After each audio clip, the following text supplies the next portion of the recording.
Critical Hit, a Major Spoilers podcast. Thank you so much for downloading and checking out our show this week. Oh my goodness. We have been racing and dodging and shooting and being inundated. And it's all thanks to our GM, Kevin. Kevin, what's going to go on this week on Drifters? Well, last time on Critical Hit. On Drifters. You guys had gone through the Rift Spires, a set of winding canyons that were primed to be blown up and used as weapons against your fellow drifters as you are racing through the Adio Rift on the red planet of Akaton. You were just about to exit the rift, and you saw a vast junk heap ahead of you, and that is where we had left off. So... Oh, great. So do we have to drive through this junkyard, or is this a time where we can stop and fix up our vehicle? Well, I'm going to leave that up to you. Of course, it is a race, so you want to kind of get through it as quickly as possible. What? I thought we were so far ahead this was the point where we could stop and take a nap. You didn't Bugs finish Bunny the whole tortoise and the hare story, did you? Oh, okay. I mean, I just figured race was over. I just stopped to take a nap. And everything worked out great for Rabbit. Okay. So we have a junkyard. Yes. So a set of camera bots is following you. They are pretty nosy. And, some of them try to get close-ups, but then Quentin shoos them away. But then they take the wide-angle shot to show you guys exiting the canyon. And then they cut back to the silver swoosh desk that has our announcers. Welcome once again to the 27th season of Drifters, the Galaxy's Infosphere show that has more legal rights and fewer legal responsibilities than any known sentient life form. I'm your host, Jock Hammer, joined by Shulai, and may I say that you are entrancing to behold. Literally an entrancing mandala of tentacles. I don't consider that appropriate, Jock. For your indiscretion, you will sit slack-jawed while I assume your duties. What I do find appropriate is the wanton violence and destruction that is sure to unfold as our teams enter an area known as the Scrap Heap and do battle not only with each other, but also a scrappy band of local scavengers. But first, a word from our sponsors.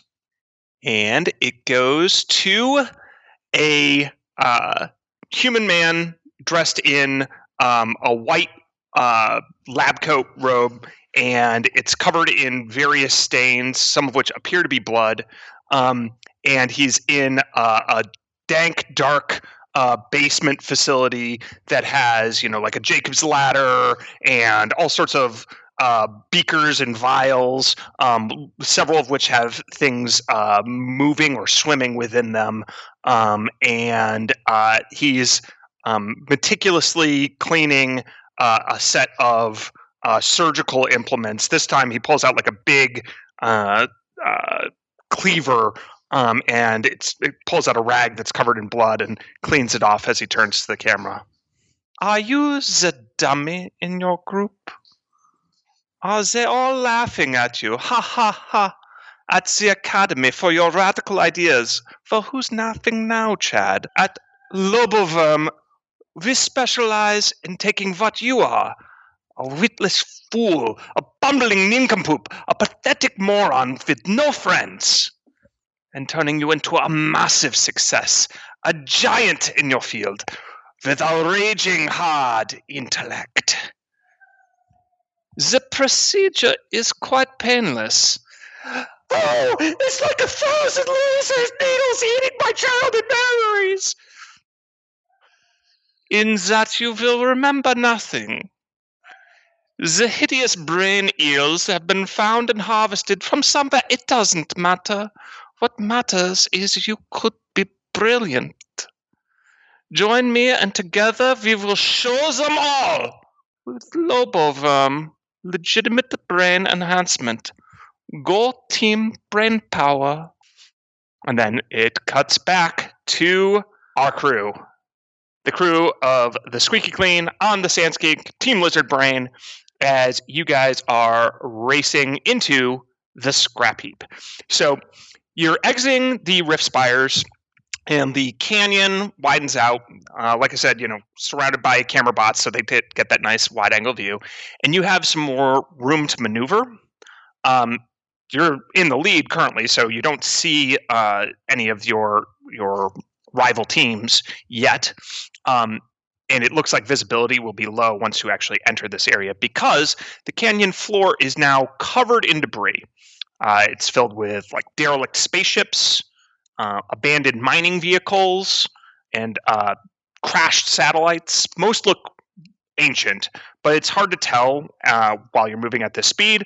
Plus, they look like they've been picked over a good deal. There are tracks through the rubble that show signs of other vehicles passing through.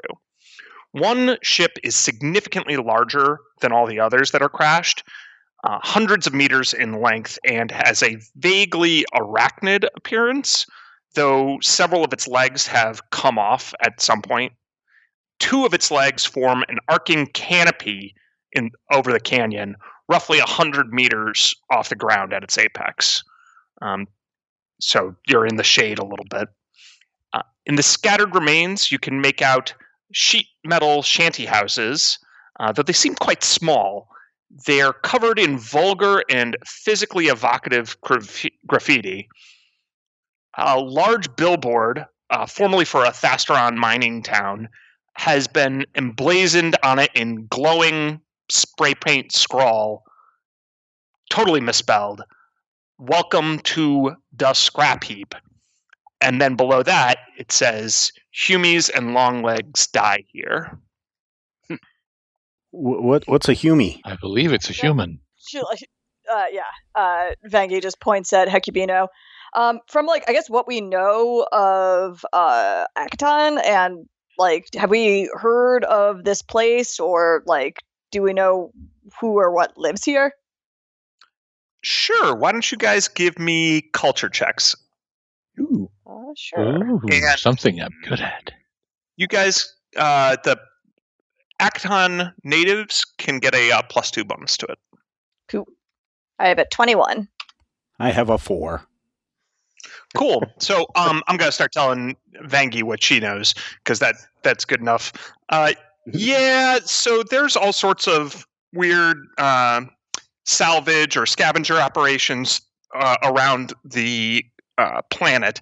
But this one, you haven't run across it before, but based off of the terminology they're using, you would guess that these are a roving band of space goblins. Oh boy. Do I know anything specific about what space goblins are like? So space goblins are sometimes tinkers, sometimes scroungers, often quite ingenious and inventive, though decidedly pragmatic. They are, a whole people, so to paint with one brush would be a little reductive, but the ones inhabiting a scrap heap like this, they're crazy. They're fearless. They are probably out to loot your ships or vehicles in this case, and they tend to be run by the smartest or strongest in their bunch as a little moving roving band. So all right. So Vanga will say, space goblins, keep a watch out. They'll probably have maybe traps, or they're tinkerers, and they're gonna try to kill us and take our ship. Great. Keep guns hot. Why do they want to kill us? So that they can take to take the vehicle and tear it apart and, I don't know, build stuff with it? Okay. So what do you guys do? Drive on. All right, drive on into... I'm sorry? What state is the Sandskink in? It's still Kansas. pretty well put together, right?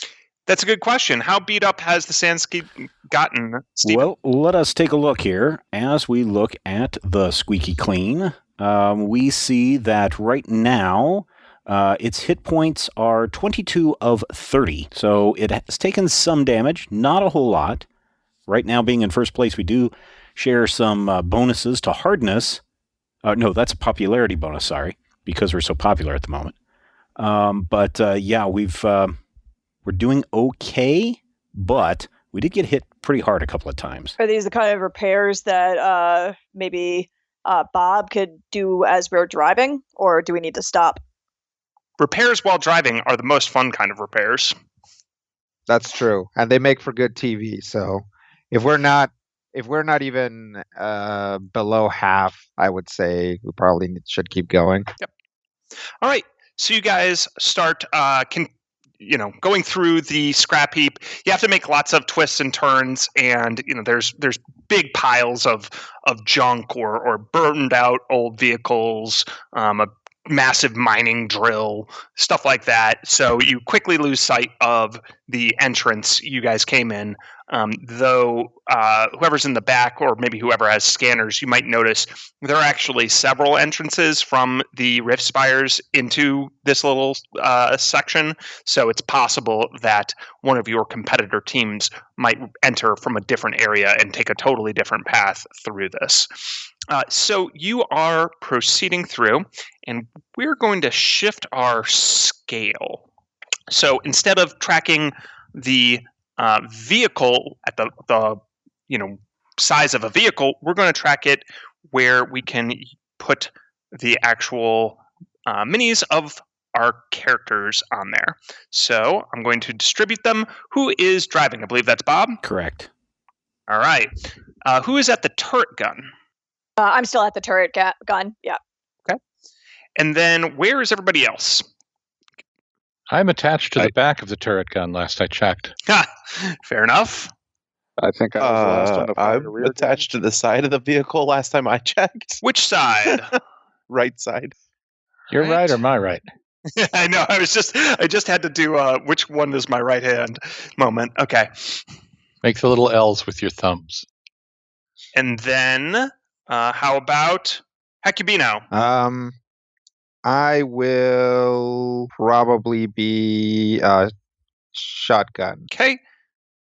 And Skritic. I think I was at the rear gun last I knew. Rear gun. Yeah. So Skritic, the rear, Hecubino in shotgun, Bob manning the wheel, Vangie at the turret gun, Quentin on top of the turret gun to the back, and Amu clinging to the side with various coral Appendages. polyps. And you are entering the scrap heap from this side.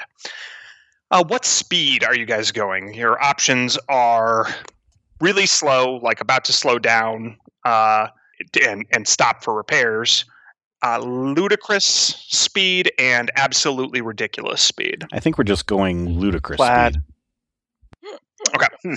Normal ludicrous speed. Normal Gotcha. ludicrous speed, which is 5, but not Great. on this. So, as you proceed, coming out from the tunnels and crevices in the sides of the rift, and then from all the various compartments and vehicles and little hidden alcoves in the scrap heap, come dozens of creatures, roughly 3 feet tall, many wearing glass fishbowl helmets with an enormous, for their size, green hairless head and sharp little fangs and pointed ears.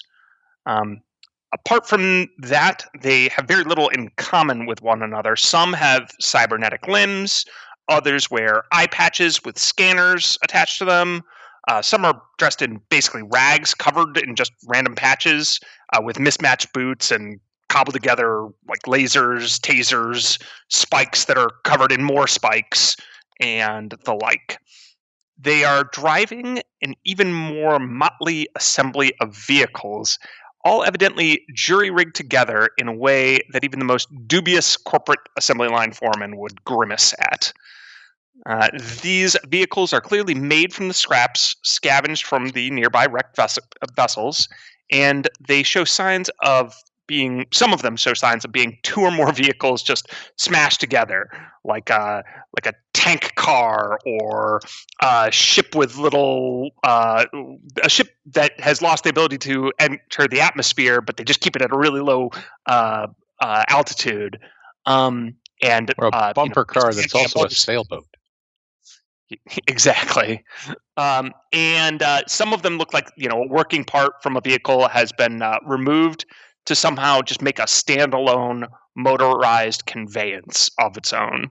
There are several of these basically goblin one-wheelers that are a wheel and a motor and a goblin strapped to it. And they start flooding the area, coming from all around you, but they seem to be in pursuit. So you are being chased by a malignity of space goblins. Well, at least now we know what a group of goblins are called. Yeah, right? All right. Cool. So in order to save time, we're going to use the same initiatives from last time, but this time you're not up against the Tripod of Doom, the Basilisk, and the Colonizer. You're up against space goblins. So we will start with Skritic. And I'm going to put a couple of these small ones that are obviously a goblin riding something.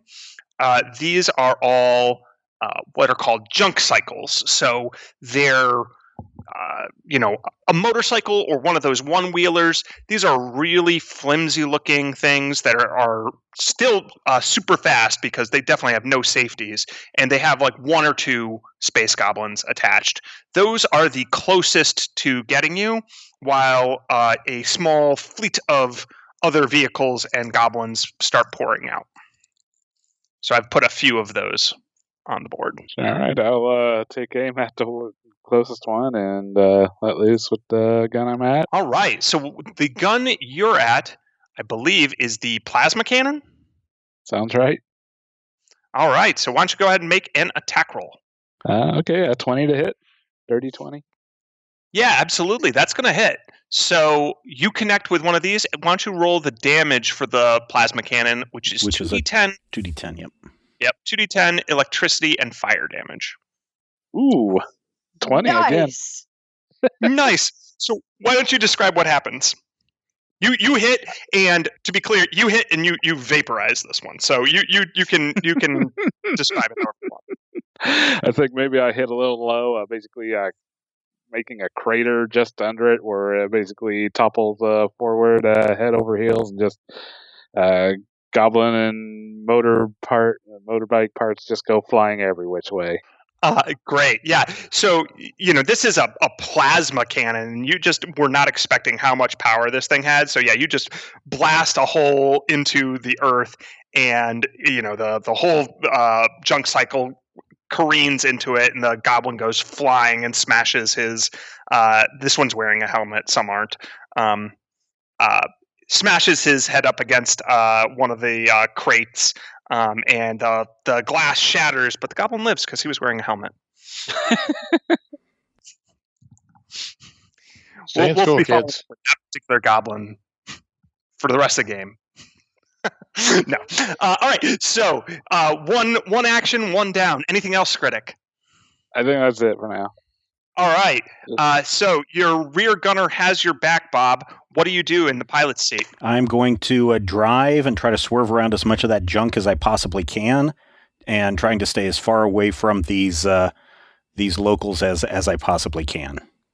Well, those are that's an interesting set of goals, but you kind of have to make some decisions. So, are you going to accelerate because they're accelerating towards you? Oh yeah. Well, yeah, I think we can. I think we can accelerate.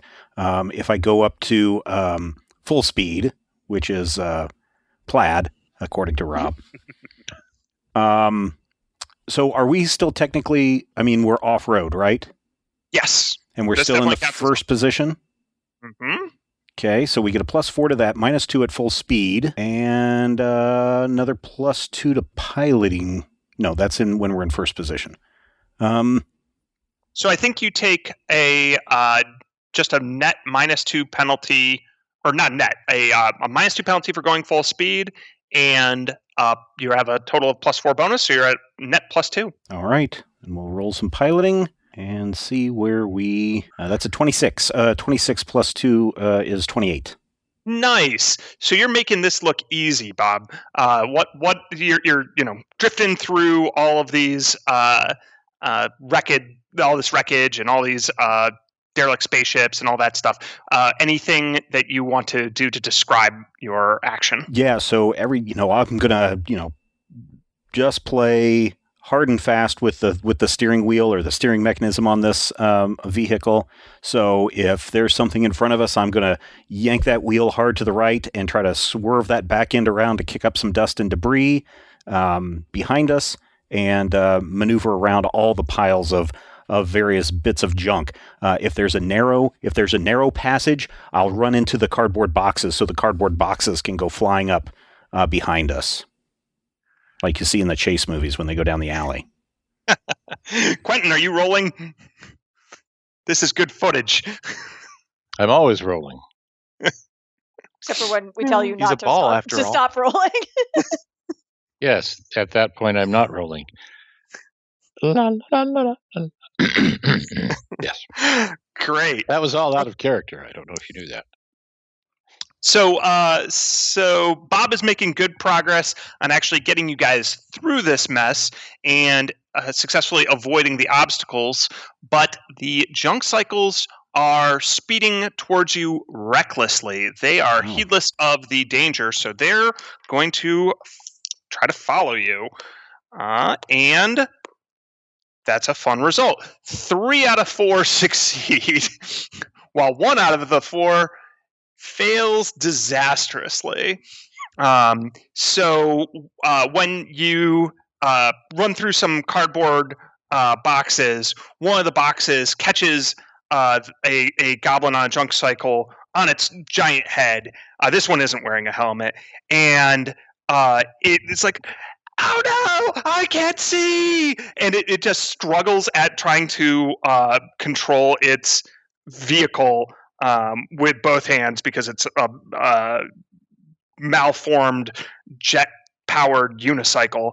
And it can't take the cardboard box off of its head, so it smashes into a nearby mining cart, and the guy goes flying. Hooray. Failure on their part to follow, because they are not as good a pilot as Bob, or pilots. But the rest of them are fast, so they're upon you, and they are going to try to...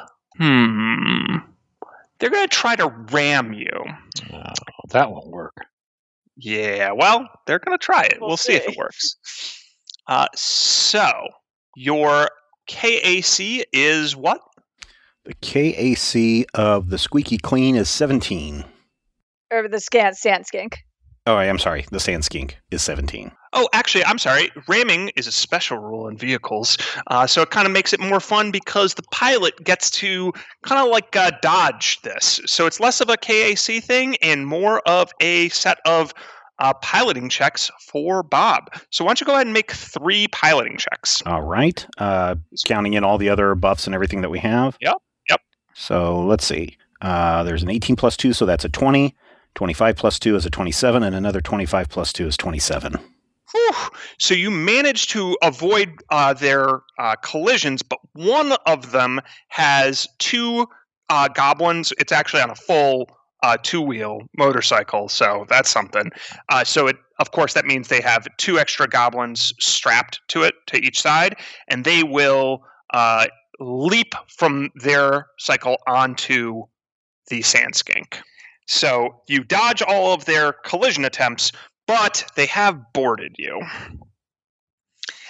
Now, coming up from behind is a part tank, part ancient dragster, and the front grille of it is labeled Dreg's Wreck in what is red paint or blood. It's not clear. It's low to the ground.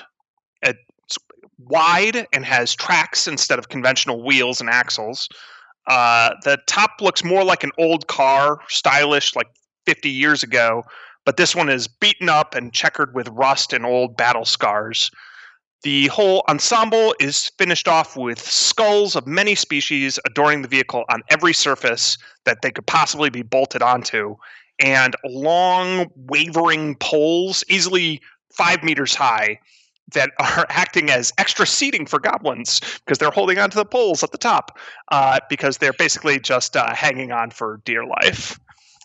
And it is bringing up the rear of this chase. And what did it say on the... It said Dregs Wreck. Oh, okay. I was going to say in the rearview mirror, does it say something different? It says... In the rearview mirror, it says Cruise Guard. Oh, no, it's the Cruise Guard, everybody. Look out. You sure it's not the Echnolumba? Because I keep seeing them. All right.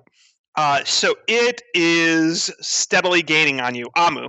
We're going to attempt to grapple one of the goblins that's flanking Skritic. Skritic. Yeah. So you I can don't need to step move. back and you'll be adjacent to the one on the right side of the sand skink. And so you're going to try to grab it? Like to yes. grapple it? My Okay. weapon is a reach weapon that allows me to grapple. Oh, so Sweet. it's reach, so you don't even have to move. Yeah. Nice. Well, why don't you make your attack roll? And what is your weapon? Describe it if you would. So Amu grabs a pole off the side of their shell, stretches it out, and it has it's one of those animal captured poles with the little loop at the end, and a sharp point inside that loop. It sounds painful. Yeah, it's for injecting. It's not making me feel better about that weapon. So I assume this is a melee attack Yes. Mm-hmm. for grappling. Okay. And I assume the goblin is also smaller than me. That is correct. Yay! Racial grapple bonus. That'll be a 19. I never want to mess with a Recreachy with an animal capture pole. That's what the old saying is. Yeah, pretty much. Yeah, you successfully hit. What happens when you hit with this thing? They're grabbed? Yeah. Okay. Don't know And then if do you they take have damage or anything that not. you're injecting them with? I am going to inject them with the basic inhibitor that reduces AC. So they'll take an additional -2 penalty to AC along with the grapple penalty to AC. Ooh, dang. Awesome. And then they have to attempt an acrobatic skill check to break free with a difficulty of, let's see here. Well, I can look up the difficulty. So, yeah. Okay, cool. Is there anything else that you do? No, I think that's the only thing I can get a hold or effectively do right now. Yep. So it cannot move, take two-handed actions. It takes a -2 penalty to AC and attack rolls, a bunch of other checks, and it squeaks at you. We will not be taken alive! But you seem to be doing just that, so. That I didn't happen to exceed the KAC by 13. No. I didn't No, think so. you didn't implode them. I would pin them at that point. Quentin, you have a front row seat for this action because it's happening within 5 feet of you. What do you do? Okay, so 2 creatures have boarded the ship. Amu has immobilized 1. Is this correct? Yes. Okay. Well, there are a couple of things I could do. Do an interview with him. Try to catch him off guard. All right, so these goblins are from This is my big Akaton. moment. I've been waiting my whole life for this. Oh no, it was a ruse. Now I'm dead. These goblins are from Akaton, right? You'd have to interview them to ask that. It's possible that they've migrated here in search for a better life, but I was doesn't wondering if seem I might like be that. able to figure out what their native language is and broadcast a message of terrible, terrible intimidation in their native tongue. Goblin. The native Can you tongue do is probably goblinoid? goblin. Do I speak Goblin? Yeah, goblin. Let's see. I speak everything else. Do you? I don't speak Goblin. I have like 9 languages. But I do speak Akatonian. Well, they probably speak that too. I mean, That they one just spoke in probably common. speak. What is the standard language called? Yeah, I mean, they've been Common. trash talking us in common or basic or whatever you want to call it. Yeah, no, they've been trash talking you in basic. Classic Beep beep standard. beep boop beep beep. It's called basic in Star Wars. Yeah, I know. Go That's the to weirdest 10. thing, right? Print, I am going crazy. Go to 10. Okay, so that won't work. I know what I'll do. I'll electrocute the one that is not being held down with my built-in electrocutioner. All Yeah, right, that's that what I'm sounds going to do. like an I'm going to zap one with my frap gun. Yes, that's what I'm going to do. But I'm going to do it in a very, very robot way. I'm not in character tonight, and I really need to go Stanislavski here. Hang on. Is I that a am ranged robot. attack? Because I think they're threatening you. That is correct. The one you're targeting would be able to make an attack of opportunity against you should you do that. Would a melee attack work better? A melee attack would not provoke. It depends on what your melee to hit is and such. Alternatively, you could try to move, but that would probably also provoke. Or if you have like any type of non-attack action, like I don't know. No, I mean one of them is probably unable grappled. to attack because he's grappled. That's correct. So you would only be risking an attack from one of them. And if they do attack you and hit you, then we'll know what sort of damage these guys are dealing. It's information gathering. Quentin, you have so much to consider and so little time to consider it. What do? Do you take a careful, measured action, or do you go with your first impulse and start electrocuting? I actually have a robot brain, so I can do both. Carefully measure the situation, and then decide to start electrocuting willy-nilly. So I shall blast the one that's not being grappled with my arc welder or my arc pistol. Excellent.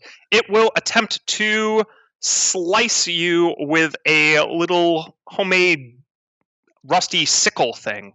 I am made of quadra-titanium, sir. What does that quadra-titanium give you as a KAC? 29. No. Seems high. Hang on. Call. Sorry, I was looking at my 29. That just so happens to be exactly what I rolled on the die. I was looking at my AC versus combat maneuvers. Yeah, my combat KAC maneuvers, is an 18. Yeah. 18. Okay. So you say you're made of quadra-titanium as Yes. it hacks at you, and it goes, dogs. Just like someone would say rats, but they seem to hate dogs. All right, then I shall electrocute his face. Horses. Mule muffins. Now, Kevin, I don't know if you're familiar with Critical Hit, but I'm the one who doesn't know anything about the game. So I'm going to attack, but I have not set up my character sheet to where I can just go clickety attack. Mm-hmm. So Yeah. what is my attack bonus with the arc pistol weapon? Because I'm looking at this. It says Billy Billy Boo, level 2. So I was look aware at that you didn't necessarily have all of the mechanics 100% down, and that's okay. You're a level 3 envoy, right? Yes. I got melee it. I attack. got it, guys. Okay. So on your character sheet, Yes. under saving, so on the right-hand side, there's Yes. armor class, then saving throws, then attack Yes. bonuses. There we go. Ranged attack plus 5. Yep. Yeah. I'm going to wake up one of these days. It's going to be awesome. People are going to be like, yeah, that's great. It's okay, Steven. We'll edit that out. No, we're leaving it in. This is all gold. All right. So that was clearly a test roll of 7. Let me do the actual roll now. Okay. That test roll seems to your shot arcs off in the wrong direction. Maybe because of the dog slicer's sickle, it has stuck in the joints of your titanium shell, quadra titanium. Excuse me. How? So you guys take turns missing each other. How impressive! Then a harmonizing weirdly voice comes from behind you on the Dregs wreck. It seems that not in the driver's seat so much as like the throne of this thing, there is a goblin, roughly the same size as these goblins, but it's wearing 2 of these fishbowl helmets. And it's doing that because it has 2 heads.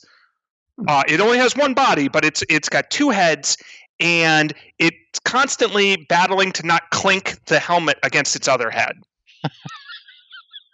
It says to all of its to its space goblins, "Here your heads, honcho! Dopers, make 'em laugh!" And several goblins drop via bungee cables from the legs of the giant arachnid ship that's towering over you. And they time their leaps just perfectly and cut the cables just when there is no resistance left, but before they start to move upwards at all, so they can just land effortlessly. Now, I'm totally kidding. Half of them bounce off the ground and careen in random directions. But they are surprisingly okay with this because they're using... These ones aren't wearing helmets. These ones use a really rubbery skull to absorb most of the damage. But a few of them do manage to land on the buggy, the sand skank. So now you're in real trouble. They are not yet ready to act, but they open up their mouths, and their teeth have all been replaced with metal, like little metal canisters where they would have teeth, and they seem ready to chomp on them. Ooh, Vangie. Well, that's extremely messed up. All right, give me a second, because that has changed what I was planning on doing. What with the whole bunch of extra enemies. You're in what I call a target-rich environment. Oh yeah, for sure. It's just a matter of how many things I can hit at once. So I'm looking at my burner, and I'm trying to remember how these work and if I can hit multiple things with this at once. Because I feel like I can. I can't remember exactly though. What weapon are you specifically talking about? Huh? What weapon are you talking about? My Efreet class burner. I could have, but I realized that I had been looking at. It's okay. Yeah, no. So, different weapons have different special properties. Yeah. Let's see if we can look up. Oh yeah, it's got line. That's the one that I was thinking of. Yeah. So unfortunately, there doesn't seem to be a particularly good line for me. Well, there's a line from Hecubino to the back of the ship, but yeah, you'd need to change places with Hecubino.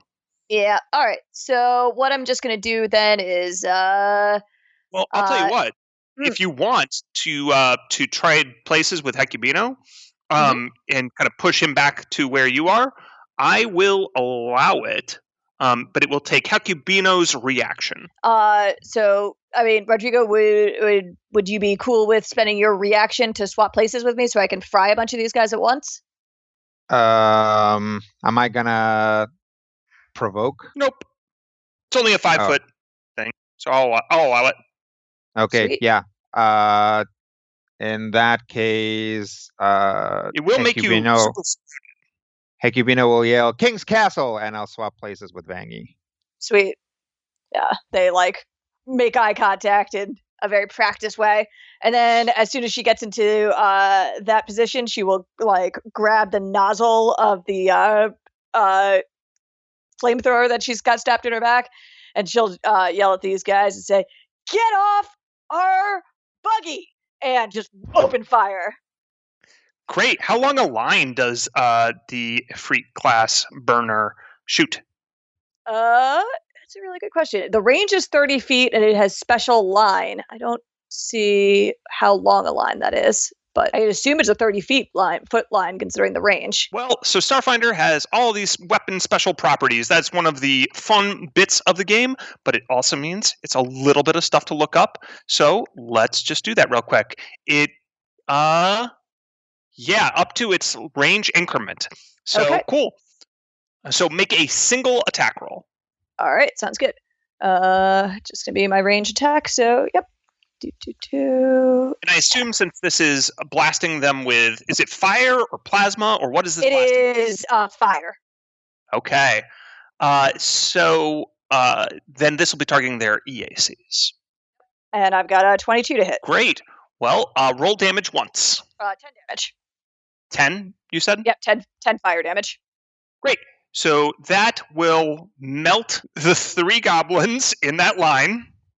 Nice. And it will also catch this junk cycle, but this guy's manages to only get clipped by it, and the cycle starts smoking, and it looks like it's about to fall apart.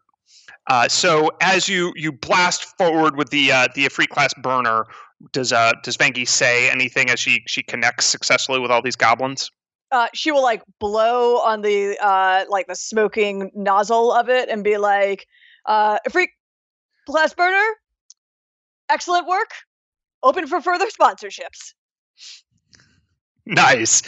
You also note that some of the fumes, particularly nearby, are weird smelling. I mean, fortunately, the Ifrit class burner took care of all of that, but there's definitely some noxious gases from the corpses of the goblins that had the strange teeth.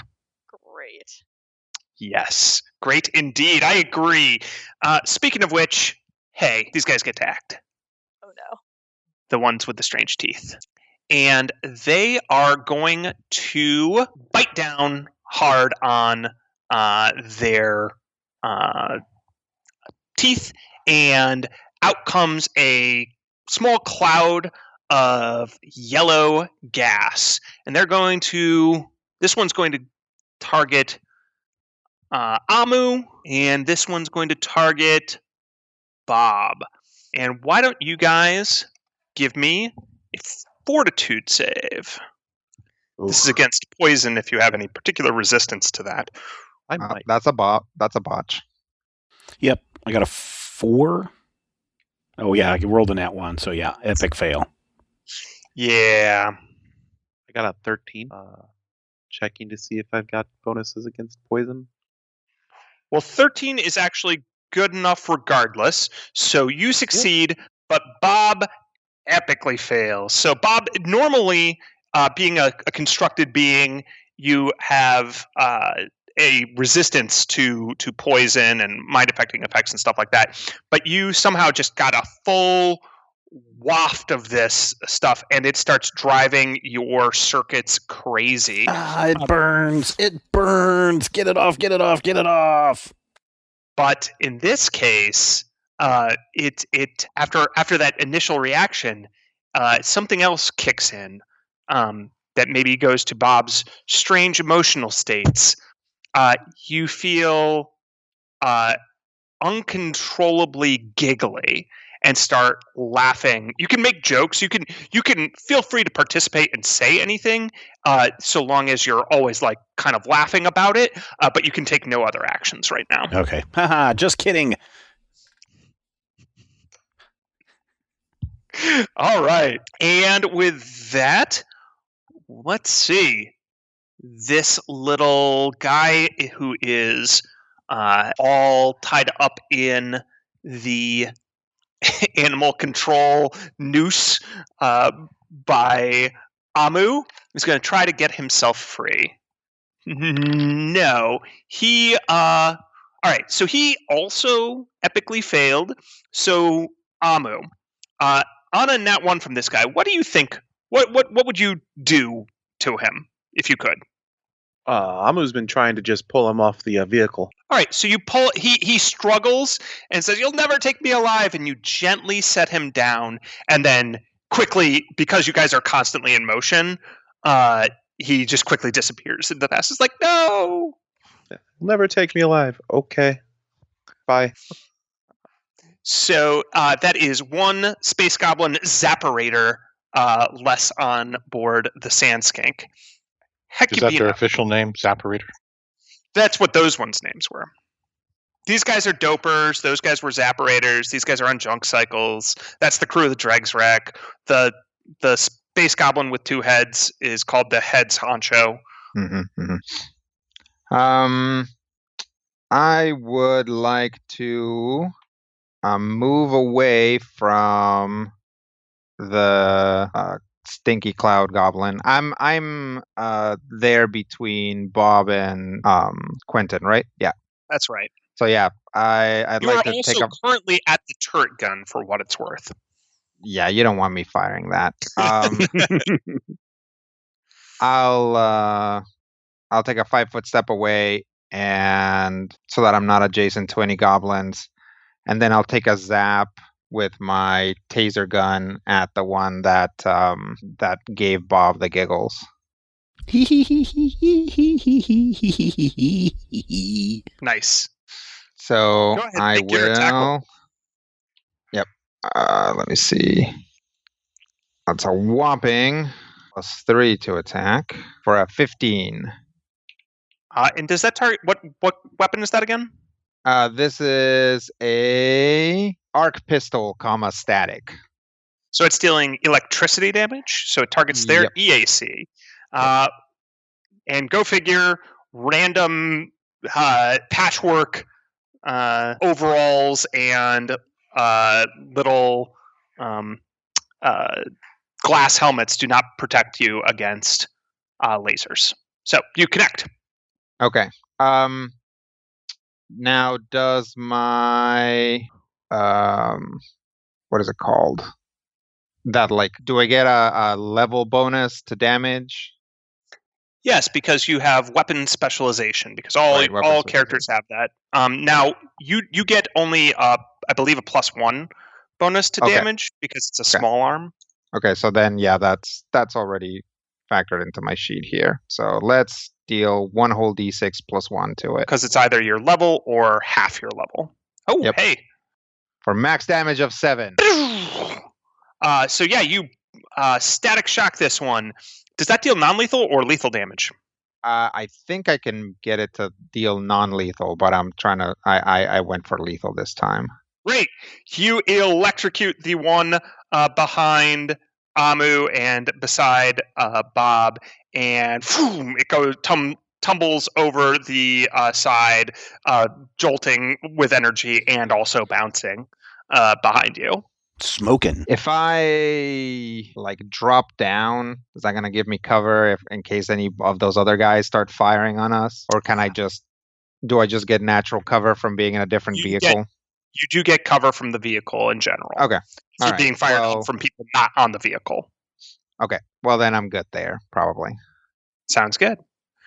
All right, so it goes back around to where we started. Skritic still manning the plasma cannon, even though a lot has changed since you first emerged into the scrap heap. Is there any goblins next to me currently, adjacent? There is one goblin next to you. It is one of the dopers, one of the teeth gas spewers. Scary.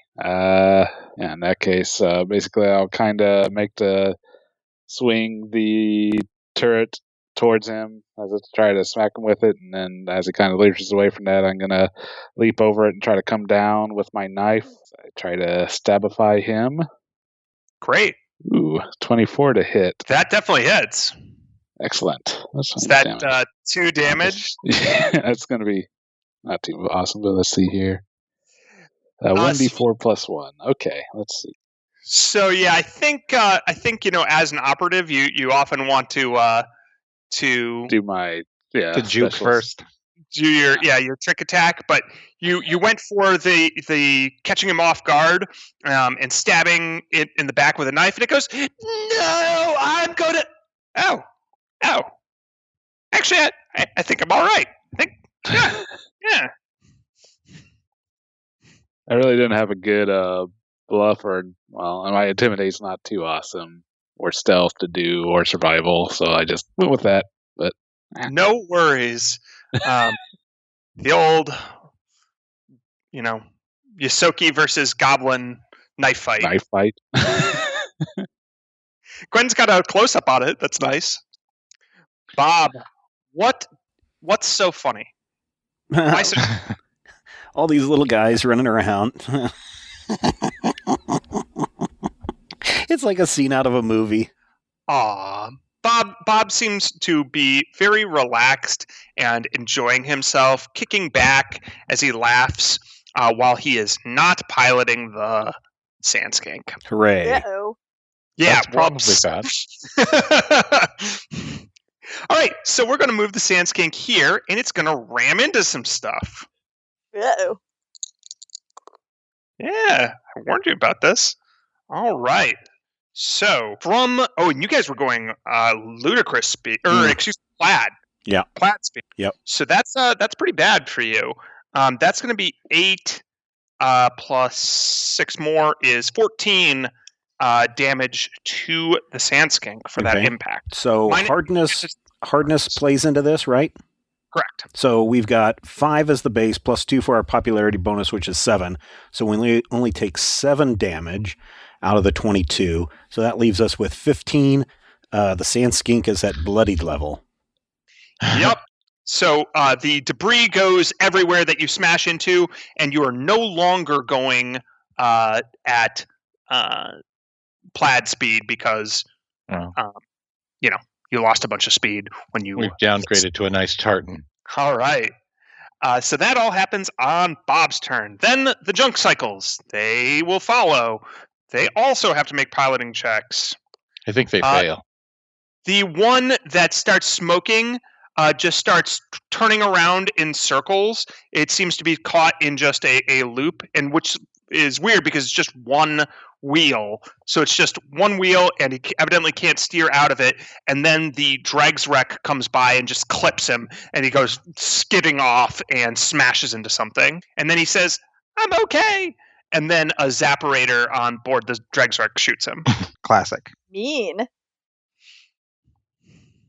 The other 2 junk cycles do stay within range, though, and they're going to shoot at you while unsteadily steering their vehicles.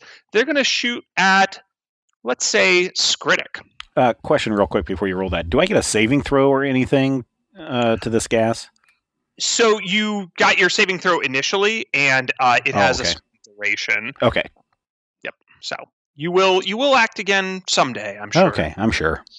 Saving every turn. What is this, 4th edition?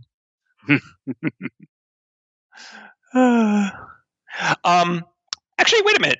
I say this, and then I go read the effect, and it's a full action, so you do get a save right now. Okay, what do I save? What do I roll to throw? Fortitude again? What is it, Fortitude again? Fortitude, and you do get a +2 from your constructed being. All right, so there's that. Plus 2 is 12. Or, I'm sorry. Yeah, 12. Good enough. You shake free of it at the end of your turn. Yay. Oh, that wasn't funny at all. Running into things. All right, so the junk cycle space goblins are going to shoot their unstable junk lasers at Skritic. Skritic, what's your EAC? 19. And you have cover, so that's cool. But one of them still gets you anyway for 4 fire damage. All right. Always be immune to fire. Rule 1 of critical hit. Then the dregs wreck. Like I said, it's going to clip that junk cycle out of the way and start gaining on you after your collision. That brings up everybody's favorite first-person plural colony being Amu. Everyone's favorite 1,365,000 people. Well, it worked once, so let's try this again. I'm a grapple the goblin next to me. Do it. There's a goblin next to me, right? There is a goblin next to you. It's a doper. That helps if I could type better. It leans into the camera and says, "I'm training to be a dental assistant," with its mouth full of canister teeth. 13. Hit! Oh, hey. You sank his battleship. And then we'll take a step away from it Sure. to keep it at arm's length.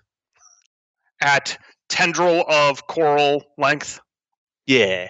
You can turn those into arms. And in fact, currently am. Great. Anything else, Amu? Nope, we're good. Cool. So that goblin struggles in its confines with its giant head and its weird teeth sticking out right next to Quentin. Quentin, what do you do? There's a teeth goblin right next to me with his teeth. Oh, yeah. Yep, one of those tooth goblins. One of those things. in his Goblins. teeth. You're I'm also probably being too- chased by, like, a bunch of stuff. Right. I'm probably too small to grab him and throw him overboard. I mean, they're pretty small, too. So what does the ship following us look like? Is it something that I could throw him into, like, the gears and muck up their ship? Well, it would be more likely to impale itself on the several bone spurs and spikes, covering every surface. But sure, it could be crushed underneath its massive tank-like treads. Gears, probably not so much. So how many goblins are still on our scooter? One. Just the one. And this is him. Yes. And there's Yes. also 2 speeder bikes. Right behind Two us. speeder bikes right behind you, and the dregs wreck not far behind that. I'm going to try and throw him at a speeder bike. Oh, sure. There's one right here that you could do that with. I'm going to try to use that to diplomacy. Sorry? It's the kind of diplomacy that John Cena practices every Thursday night on the UPN. Oh, no.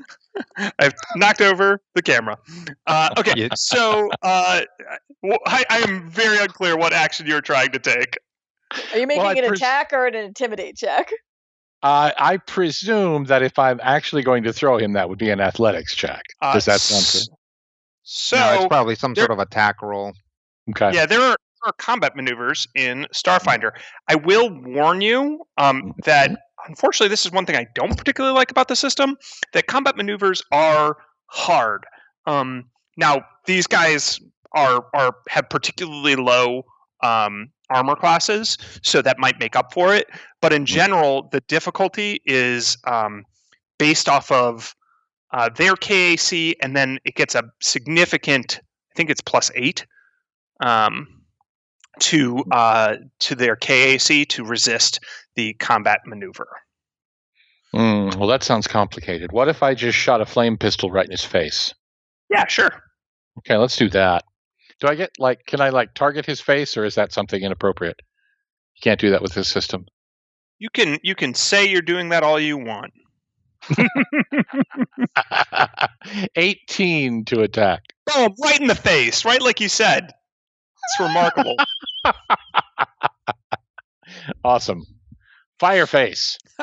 How much damage? That's a good question. Does 2d4 plus 1 sound right? I'm looking at this, and I think it says 2d4. It's 1d4. You're shooting with a laser pistol? It looks like 1d4 plus 2. No, it's a fire pistol, so it's 1d4 plus 1. 1d4 plus 1. Yep. 6. Wait, no, Hey! I did that wrong. That's Nope, 2d4. that's not right. Try again. 4. Here we go. I Hey, still like so- 6 better.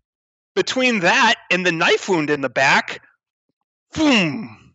It goes toppling off the side of the sand skink. Amu, do you release your hold on this now dead goblin's head? Oof. Yeah. You're like, sorry. It gets run over by the junk cycle. Gonna save that as a trophy. You'll probably have plenty more opportunities. Burnt rat hair. All right. And then the head's honcho will say, in its weird double voice, "Release the mutie!"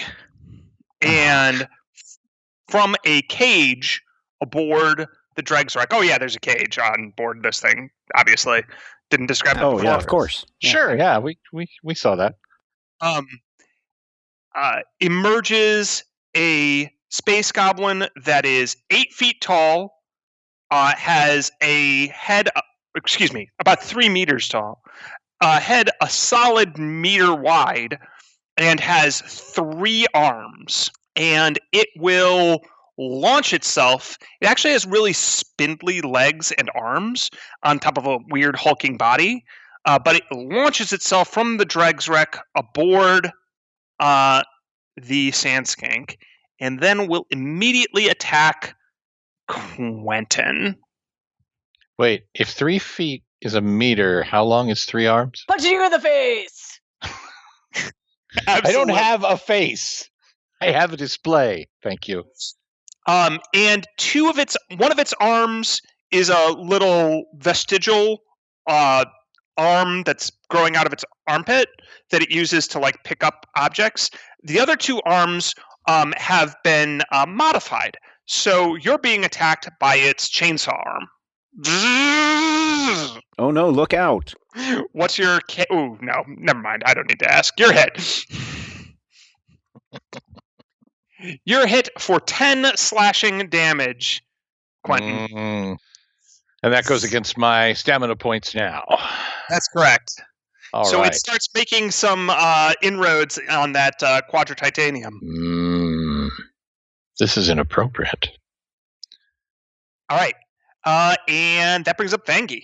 So Vangi will holster the nozzle of the flamethrower, look at this hulking monster, like put her kind of clawed hands out, crack her knuckles, and say like, now this is what I'm talking about, and grab her war pike and move to like right diagonal, exactly, because she's got a reach weapon, so and she's gonna stab it. Great. Go ahead and make that attack roll. Will do. Stab it in the heart. So this is using your pike? Yeah, my pike. So a 17 against its KAC. That hits. All right. Nice. Max damage for 17 damage. Wow, 17. That's a lot. Now, this thing can take that and still keep going. So you smash into it with your tactical pike, and it takes it on one of its 3 shoulders. And it cuts deeply, and it's bleeding some sort of ichor. Not normal goblin blood. This thing has weird blood. It doesn't look healthy. This abomination. And it stares at you and smiles, and it has way too many teeth, and they're like in rows of teeth, like a shark. And you can tell that it's basically saying challenge accepted. She will nod and grin. And then a bunch of these zapparators will go from the dregs wreck. They're in range to start shooting, though they don't have clean shots, so they're all going to shoot wildly. We'll say they're going for Skritic and Hecubino because they're in the back. Skritic, 2 shots at you. Your EAC again, my friend? 19. Wow, that is really high. That's quite good. You were missed. Okay. You were missed once only due to cover, for what it's worth. But still, you are still missed. And then Hecubino. EAC? Yes. 14. 14. All right. Well, you are going to be critically hit. Oh, good. That's the name of the show. Yeah, it wouldn't be the show without it, right? So we also get to learn fun things about Starfinder critical effects. So on a critical hit, you roll your damage twice, which is cool. So you're going to take 5 fire damage, Hecubino. Okay. And then it also has a burn condition, because each weapon, like Sam used earlier, the line special ability of the Efreet class burner, well, their junk lasers can light you on fire. So you now have the burning condition. You are on fire, and at the start of each of your turns, before you take any actions, you take the damage that I'll roll. I'll roll some damage, and you'll take it. You, at the end of each round that you are burning, you can attempt a reflex save to remove the condition. Okay. I would like to spend a resolve point to use share pain. Ooh, that's fun. Yeah. Was that so? I spend a resolve point as a reaction to shift some of the pain back onto the foe. Unless the foe succeeds at a will save, reduce the damage I take from the attack by my mystic level to a maximum of the attack's damage, and the foe takes an equal amount of damage. This is a mind-affecting pain effect. Okay, what is the save DC of that? I don't know. It doesn't say. Well, I rolled a 6, and it's a goblin, so they fail. But we can figure that out later. I think most of the time it uses what's called your class save DC, which would be the same as like your mystic spells, if it's coming from your class ability. Yeah, so that would be like a 16 nowadays, I think. Yeah. You reduce the damage by your mystic level, which is 3. Mm-hmm. And it takes 3, so it says, that actually really stings. Maybe we shouldn't be doing this to people. And the head honcho says, "Shut up, you! Get back to shooting." Okay. So then it's Hecubino's turn, actually. Okay. So I try to put myself out at the end of the turn. Is that what's going on? That's right. You can automatically end this turn by jumping into water, or end the burning condition. Yeah, but you get a free save at the end of your turn. And I would you can certainly try to roll around on the ground and smother the fire to get a +4 bonus on that save, but that'll take your full action to do so. Okay. No. It's the start of your turn, so you immediately take 3 fire damage. How does he play off being lit on fire for the cameras? Well, because of the ability involved, Hecubino gets shot with a gout of flame, he covers himself, and then he just slowly puts his arms down, and his eyes are just glowing, and that's when the goblin gets a headache, and then from there he's just going to kind of and it starts manifesting burns all over its body. Yeah, and just from that stance, Hecubino's just gonna turn his head and a kind of at an unnatural angle, and from the junk pile, a carburetor is gonna shoot out and hit and try and hit the mutant. I'm gonna use telekinetic attack, I think it's called. Yeah, telekinetic projectile, which is a level 0 attack or spell. All right. And I just make an attack roll, and then if I hit, it's gonna take a d6 of damage. Sounds good. That's a 12. Up what a carburetor is. I mean, I know it's part of a part of a internal combustion engine, but yep, yes. That looks. I would not want to be hit with one of those. It definitely looks it's a big thing. Ouch. Okay, so you said that was it's a 12 to hit. It's KAC, I'm guessing. KAC. Unfortunately, this thing's pretty tough, and so it just lowers its head and it bounces harmlessly against its giant skull, and the carburetor goes zipping off into the distance. Don't think I actually is the space behind me open? Yes. I'll take a step back. You can move all the way back to shotgun if you wish, because you're not. No, I'll just move one space back. Okay. Because that'll let people maneuver. It's moving aboard the sand skank. Just to clarify, we've had a nice fun time of make this 5-foot step. It is climbing over bucket seats and the little bars that are on a Jeep, and you have to always be going up and over, and then somebody else is moving at the same time, and then somebody else is shooting a laser, and somebody else is getting blasted with laughing gas, and somebody else is using a flamethrower aboard. And my. See, they think that's mighty funny. Dog. Funny, huh? Those goblins sound exactly like a dog. Yeah, it's pretty difficult to move around. But after Hecubino bounces that off of that mutant's dome, that kind of at the end of that attack, it breaks the concentration, and he's gonna jump around and slap his arm, which is on fire, and just actually like literally blow at it, like to try to put himself out. Nice. Why don't you give me a reflex saving throw? Okay. Reflex is not my worst saving throw, but I still roll badly, so that's a 5. Yeah, that will not do it. You're still blowing on yourself, and you're still very much on fire. Okay. All right. So, Skritic. There's good news and there's bad news. The good news is there's only one goblin aboard the Sandskink. The bad news is it's got shark teeth, 3 arms, and is 3 times your size, and is next to you. All right, it's mostly bad news. But you are used to fighting opponents much larger than you, and you are clever. So what do you do? I'm thinking, what can I do here? Stab it in the face. I think I probably want to try in to the face.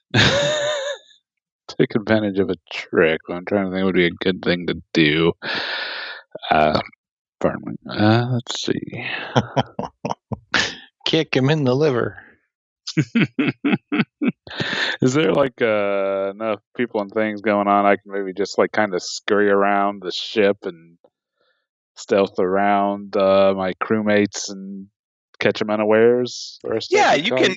You can scurry behind the. You've got this plasma cannon here. You got Quentin. I mean, since Quentin's the only other one really near the mutant, I would say between Quentin and the plasma cannon, you can get enough cover to try to make your trick attack using stealth. And the only possible downside would be that you'd be throwing Quentin in the way should anything bad happen. Well, I don't see a downside here, so... Hey! I do! Well, then I'm going to roll stealth to try to trick that up. I am not a potted plant, Senator. Ooh, that's almost a crit fail, but not. 16, that's not going to hit 20 plus their challenge rating, I take it. Unfortunately, no. 20 plus their challenge rating is the difficulty for that? Yeah. Wow. What's your survival check, out of curiosity? Because obviously you can't it's not particularly easy to make a survival check right now, but just tell us what your mod is, out of curiosity, when you're making a trick attack. 14, and I think I also get, let me double check my specialization. Yeah, with a +4 bonus when trying to make a trick with a survival check. So what would it be? It'd be a total of 18 with the... I see. Yeah, so it's not... you don't have to feel that bad for him. I need to survive. I think he would have made that check on a 5 with survival. So, okay. Cool. So you do not succeed at your trick, but you still get to make your attack, right? Yeah, I think I'll just do a stabby stab. Cool. Hope this works out okay. Okay. That does not 12. look like... No. That looks like you stab it with your survival knife, but its ribs its whole like rib cage and abdomen is weirdly rubbery. So it's like the knife doesn't penetrate the skin. You actually stab it several times. And it towers over you and glares at you with its giant red eyes and shark tooth mouth and says, "That tickles." Assistance, people.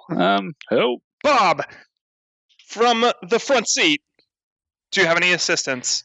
Maybe. So we ran into a pile of junk.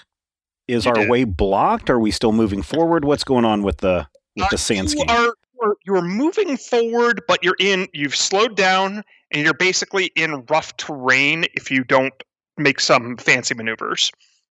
But you could, so like it's fine. You're not going to take a huge amount of damage from going over this. The Sandskink is fortunately good at,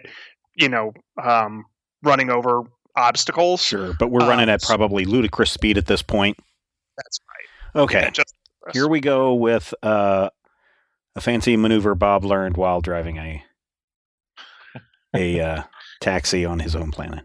This is the one where you slam the guy into a nearby pile of junk? No. So how far is that tank behind us? Oh, it's pretty close. It's only a few meters. Okay. About 1 junk cycle's width apart Okay. from you. All right. So, Which is making Bob. the junk cycle between you and it really nervous. Okay. The rider of it. All right.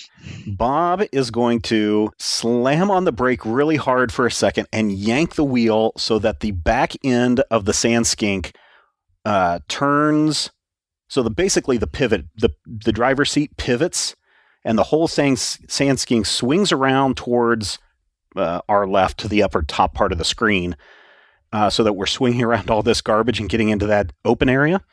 Nope, the other way. This? Yeah, but swing the back end around to the front. Like this? Yeah, but the other way, counterclockwise. Clockwise. Yes, so that then we are then driving through that pass and around the corner backwards. And hopefully the way that the car turns has enough centrifugal force to throw this big guy off, because he's got one arm that's a big old chainsaw, you said, one little flimsy arm. I didn't see what the other arm is. So the other arm is a grabber. It's actually like Amu's animal control thing, except it's a metal pincer at the end. Okay, well, clamps. We're going to be driving backwards and hopefully throw that guy off as I maneuver backwards through the junkyard. We're driving at 5, so we're going to get a +4, no reduction. Make your piloting check. I'm actually going to say you do take a -2 penalty for the terrain. Okay, nat 20. The stuff you ran into. Nat 20. Nat 20.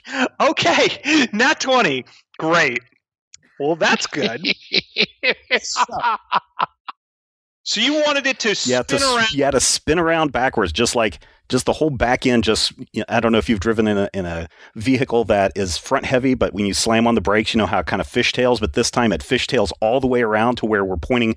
Literally, the front of the car is pointing to the bad guys, and I'm driving around all the wreckage backwards. And hopefully, the centrifugal force of swinging around throws that guy off. Drifting Furious, Akaton. So the good news is that all works, and it works like a charm. So you're now driving backwards, and you can see your opponents dead ahead of you. There's more good news. I will give you a free collision with this junk cycle. So roll your collision damage for the sand skink.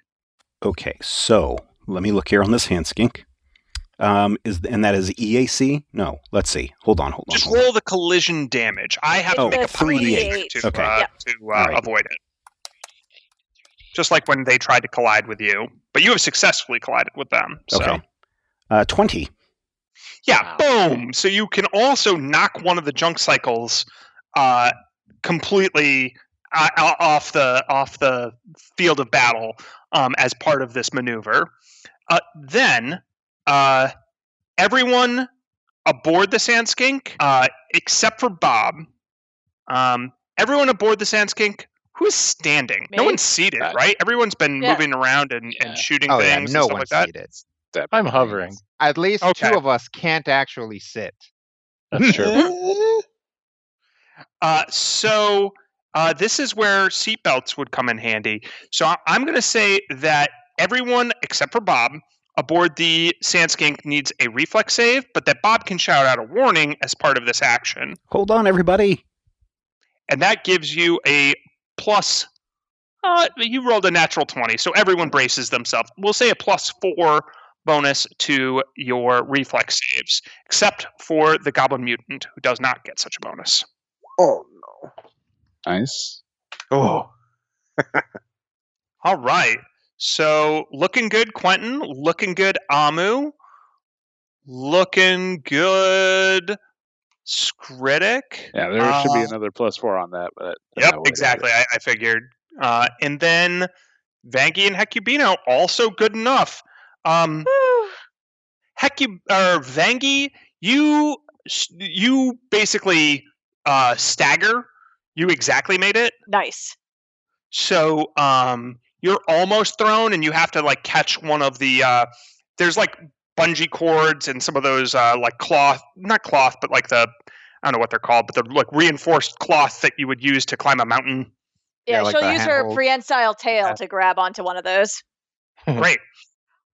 Now, if physics, it's been a while since I've been in physics class, but I think the force of this would actually be driving the goblin in this direction. Yeah, whatever way would throw him out. No, actually, the way that I described it, he would have thrown. In this direction, not the direction you want it to be. Oh, okay. So it's going to tumble over Skritic. Go to this space right here.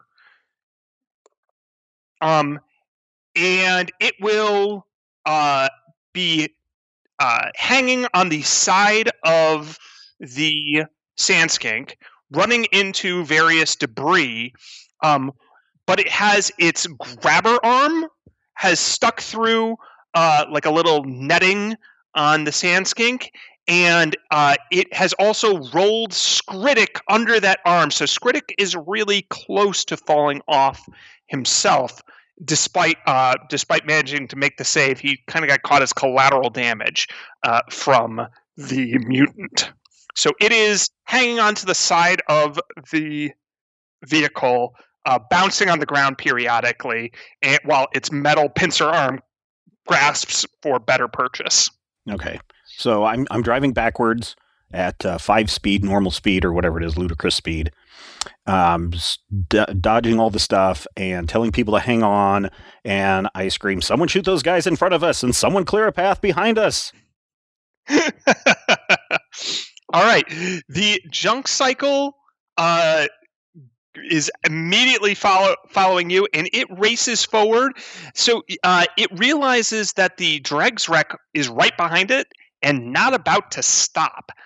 So it's about to be crushed in between the two of you. So this guy is going to leap from his cycle, and now he is no longer a junk cycle rider. He is just a regular goblin zapperator, but he breathes a sigh of relief as the cycle gets crushed underneath the treads of the dregs wreck. Which actually then goes to try to ram you from behind. Well, actually, now you're head-to-head ramming, but you're going in reverse. So why don't you give another piloting check there, Bob? All Still right. Net +2, basically. +2? Okay. So 30? Oh, jeez. Yeah. So you're able to avoid, it wants to just smash its front grille into yours and, dig in with its wide frame and treads and kind of lift you up and maybe even knock you, go in underneath the frame of the sandskink and take you guys off the ground. So you successfully avoid that. How do you avoid it? As it starts to come up closer, I'm just going to do a little shimmy. I'm going to dodge around a rather unexpected boulder right there in the road, or in the path behind us, and they didn't see it because they're too close. They're bumper to bumper with us, and so they didn't see that, and it bumped them at the last minute to where they didn't get their hooks into us. Awesome. They didn't get their cow catcher into us. Amu, you're up next. All right. How close is the other vehicle? Like right on us. Right on top of you. I don't know if you can see, but it's like about a meter away. Am I within range to grapple the driver? Sure. It looks like there are a bunch of little zapparators there, and one of them is likely driving it. So yeah, you could grab it. All right. Let's solve this problem. 24. Yeah. You grab him. So you have successfully grappled the creature driving another vehicle. They're going to try to shove him out of the way so that they can take over, but that'll be on their turn. Does the 24 happen to be 13 higher than their... Oh my. Because if it's 13 higher, then it's not just grappled, it's pinned. So you've got him pinned. What does that mean? I mean, besides, I know what the condition means, but what do you like lock him in place right against the wheel to make it difficult for the rest of them? I do not know what the condition means. Can we talk about that? We certainly can, but first I want Amu to describe what he's trying, the effect he's trying to create. Yeah, we'll try and lock him against the wheel, like you said. So the end titans pull him into the wheel and just hold him there so no one else can actually get at it. Perfect. I like it. So, by the way, Rodrigo, pinned means they cannot move, they're flat-footed, and they take all the same penalties that grappled takes, like to armor class and attack rolls and reflex saves and a bunch of other stuff, but the penalty is -4. So, they're pretty hosed. They also cannot take any action that requires the use of any of their limbs. But can always attempt to free themselves. But wouldn't that use a limb? They can always attempt that action. But its special tap dancing action that I had prepared, it cannot take. Right. Great. So that's pretty cool. Way to grapple the driver of another vehicle from your vehicle, Amu. Quentin, everything, the whole world spun around, but you're actually fine with that. You just took your gyroscope, internal stabilizers kicked in. And yeah, also, like, I feel like we pivoted pretty much around Quentin, so it's like it probably, like, he literally did not move at all, like, relative to the buggy. He truly is the center of the universe. Yep. Talk to me about what a small spheroid robot could do to sever the grasping arm of a mutant being dragged along by the sand skink. So there's a lot of things you could do. You could try to, shoot it or, actually cut it. But it occurs to you that this thing is super strong. Like it's got weird spindly arms, but it looks tough. And you've watched knives literally bounce off of it. So maybe a direct, physical attack is not your best avenue. You've yet to see any evidence of it being particularly savvy, and you wouldn't be surprised if some of the mutations around that thing's skull aren't exactly healthy for its brain. So you might be able to manipulate it, or trick it somehow. I'm going to try and convince it that it needs to let go. What do you say, Quentin? I'm going to bluff it. In your robot voice. Quentin does not have a robot voice. Quentin has a very pleasing IVR voice. Press 1 to make the creature fall. Press 2 to make the creature explode. To speak to a representative, just hang on for the rest of your natural life, suckers. Okay, so, yes, God, what could you say to convince attempt a bluff check, but yeah, you will have to make it at least theoretically plausible that that's something it would want to do. Oh no, you're going to be impaled on a piece of steel if you don't let go. But I'm going to say it in Acatonian and presume he understands. No, that would be bad. I'm going to say it in basic. Duck or something. Okay, why don't you go ahead and roll that bluff check? I'm going to bluff. Bluff, bluff, bluff. How's a 19? A blue bluffy muff bluff. Yeah, so it's like surprised that you're showing interest in it, and it looks at you, and its eyes go from red to green, and it has like little pupils, and it says, "Robot Ball looks out for Mutie. Robot Ball is Mutie's friend." And it lets go and then is immediately run over by the dregs wreck and impaled. Oh, God! Why do you do this to me? It's late at night. You can't play with my heartstrings like that.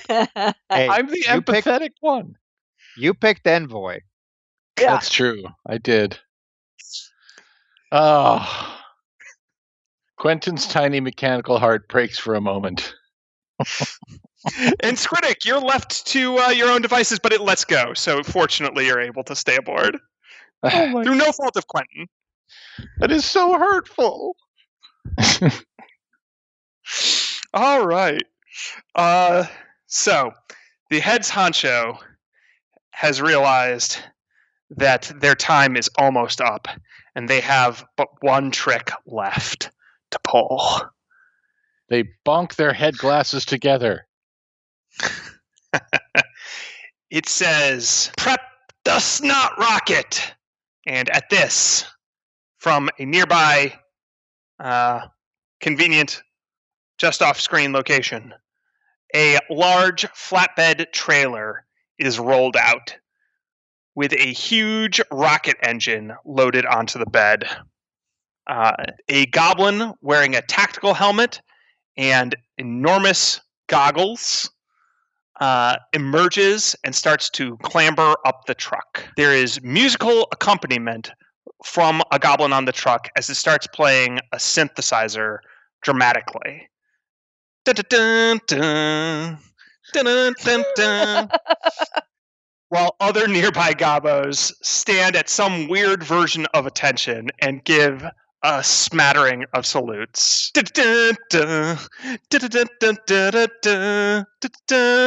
And then Goggles sits atop the giant rocket, straps himself in with various clamps and belts and bungee cables, opens a panel, evidently to control the rocket directly. Goggles wipes the snot dripping down its nose onto his chest dismissively, then grins as he slams his hand down on the control panel and the rocket engines ignite. So, this rocket is a projectile attack coming at you guys. If it hits, it's going to deal a lot of damage. The good news is it can be interfered with while in motion, and it's going to take a round to get to you. Cool. Yep. Vangie. Well, she's gonna look briefly disappointed at the mutant falling off the thing, then turn around and look at this rocket and be like, "Oh, that does not look good," and move back over to the railgun and try to fire it at the incoming rocket. Absolutely. Go ahead and make your attack. You're actually at the railgun right now. Oh, great. All right, yeah, I forgot that's where it was. Sweet. Then Keep track here's of this little skink. 17 to hit. Yep, that's gonna hit. Roll damage. Sweet. Let me double check the damage on that thing again. It's 44 plus my +3. Nice. 12 damage. 12 damage. So you start shooting away. There's like a little glass panel that was protecting Goggles. That's gone. The whole front of the rocket's gone. You're just blasting it. It's full of bullet holes. Wires are going everywhere. Goggles takes a shot to the shoulder, but buckles down and continues to press on the button and hold some set of basic controls together that seems to be steering. So you have done something, but you have not stopped it yet. All right. She's like, guys, could you use some more help? Do you have, is Starfinder have a thing like in Dungeons and Dragons where you get a bonus action and you could take another attack? Like an action point? Yeah, like an action point, yeah. No. Boo. I hate this game. You can take a full attack, and like anybody can do that, but you're penalized. Yeah. Yes. Well, I didn't know if she had an opportunity to, if we had action points, to take another one of those railgun attacks. And I did not think to make a full attack. That is okay. You hit for a bunch of damage, so it is not a bad action. No, yeah. Vangie doesn't have to feel bad because any action in which she gets to use a railgun is a pretty good action. Oh yeah, she feels great. These zapparators are all going to unload on Bob and Amu. So, 2 attacks at Bob. Bob, what's your EAC? My EAC is... let me find it. EAC is 13. You'll be hit once for 3 fire damage. Okay, now, hold on. It looks like I have... under my armor class, it looks like I resist 5. Is that correct? Are you also seeing that? Resist 5 to what? Fire damage. Ooh, nice. Good work. So you said I took how much? Well, it was going to be 3, but now it's 0. 0. Okay, cool. Neat. What gives you fire resistance? I don't remember. I think it... I don't know what. It just shows up here under my armor class as resist, and it says 5 fire. And I don't know if it is my energy shield or what it is. Asbestos pants. Could be. We're gonna start making up reasons why you have 5 fire resist, and I like the asbestos pants so far. Oh, I do have an Aztec suit. So maybe that's maybe what's that doing does it. That's probably what Yeah, it is. if you blew a bunch of your money on good armor, that might come from there, or it might be a class feature. It's true. Although 5 from a class feature at level 3 seems like a lot. Maybe it's a really good class. Yeah, I mean, could be. So one of the goblins shoots right at the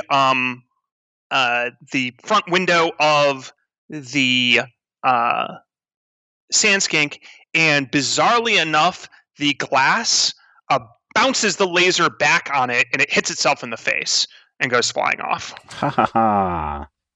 And one of them is still pinned, courtesy of Amu. So that is it for their turns. Hecubino. Use your head, Hecubino. I will attempt to command the snot rocket. That's not a sentence you hear every day. Assuming that I am within 30 feet of it. Yep, you are. Almost exactly. Okay. So then, yes, I am going to give it the command flee. So the target moves away from you as quickly and directly as possible for 1 round, taking no other actions and provoking reactions such as attacks of opportunity for his movement as normal. Unless for some reason that's not going to get him to turn around and go somewhere else. Okay. You can certainly give the goblin commanding that rocket that command. Okay. You are casting a spell, and you are in melee with 1 goblin. Oh, then can I shift back? Yeah, you can. You'll be at the edge of your range, but you can do it. Yep. Okay. All right. Let me spend the spell slot. And then it's a save, so it's got to hit a 16. It does not. So Goggles rips off its goggles and caterwauls off the edge of the rocket and dives to safety. The rocket is now unmanned, so it is going to go somewhere. That's good. It means if we provided Bob axe before the rocket would hit us, if we get out of the way, we could maybe work that.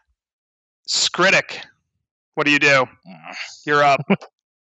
Hop back to the plasma cannon and try to shoot the snot rocket.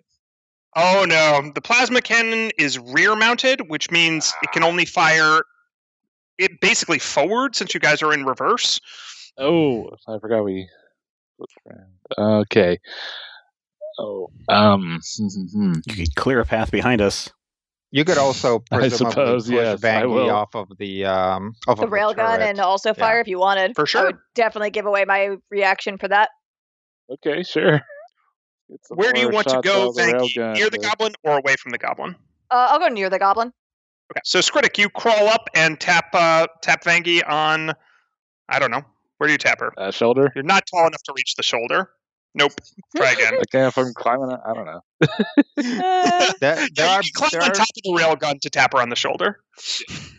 yeah, I assume we have like trusses right over the.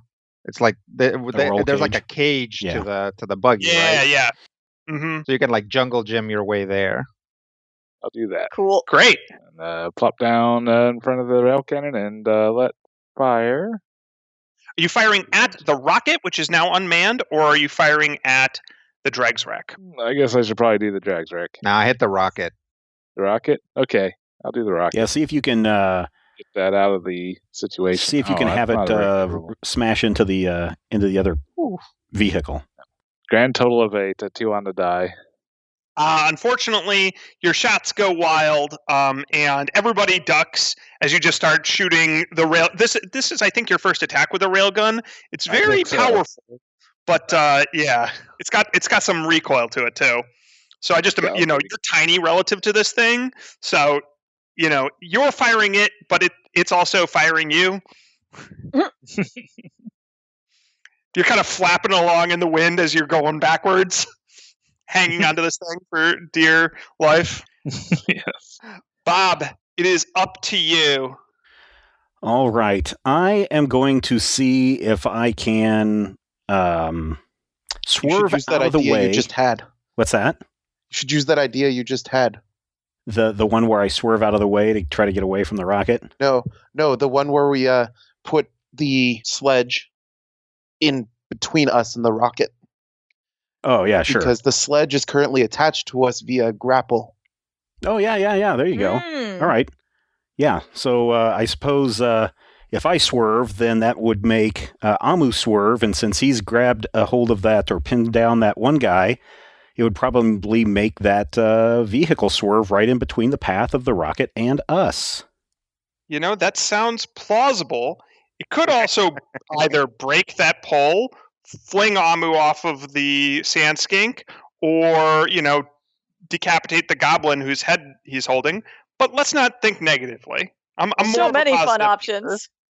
Okay. So yeah, let's try it. So how is decapitation a loss? That's what I don't understand. Am I doing this with a +2 or a +4? We'll say you're doing this with a +4 at this point, but this is a hard check. Harder than your typical piloting check. Ooh, 17 + 4 is 21. Ooh, that is still barely good enough. Oh, good. And with that, the Dregs wreck is moved into the path of the snot rocket. The head's honcho turns to itself, and one of them says, "It's been fun," and the other one says, "I've always hated you."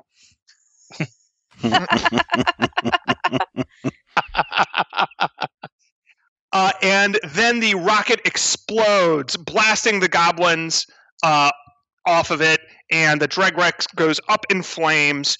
There is only this one goblin left aboard, who was the one that miraculously jumped from its junk cycle on board, and it'll just be like, "No harm, no foul," and then jump off itself and bounce on its skull to.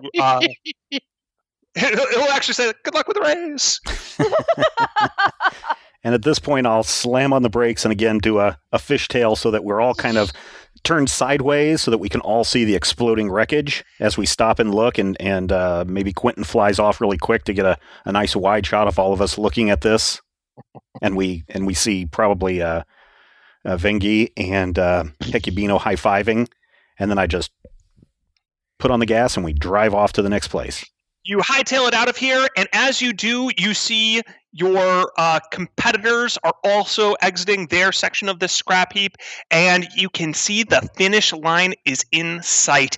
You are very close to the end. The crowd is going wild. Everyone is ready to see who will win the first race of Drifters. Nice. All right, everybody. That's where we're going to wrap it up this week. Some hot goblin action. Always, I love the smell of burning goblins in the afternoon.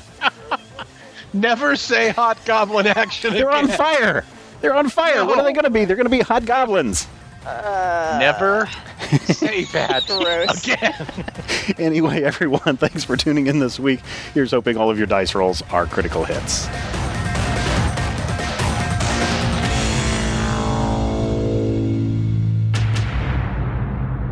This podcast is copyright 2021 by Major Spoilers Entertainment, LLC.